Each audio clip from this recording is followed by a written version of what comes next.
Hey everyone, welcome back to our channel app tutorial. In today's video I'm going to show you how to change language on Pinterest. It's very quick and easy, so let's get started. First, open the Pinterest app on your phone. If you don't have the app yet, you can get it from Google Play Store or the Apple App Store. Once you do that, launch the app, give your sign-in details and sign in into your Pinterest account. Now on the screen you can see options like home, search, create, inbox and saved. Go to saved. Now at the top left corner you can see your profile icon. Tap on it. Then under settings you can see account management right above profile visibility. Go to account management.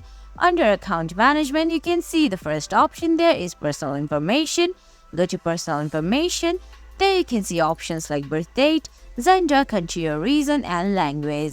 You have to select language. Then select the selected language there. Now you can see there are different other languages. You can select any language from here. For reference, I'm gonna tap on Hindi. There you go, you can see the language on Pinterest has been updated. And guys, that's it. That's how you change your language in Pinterest. I hope you found this video helpful.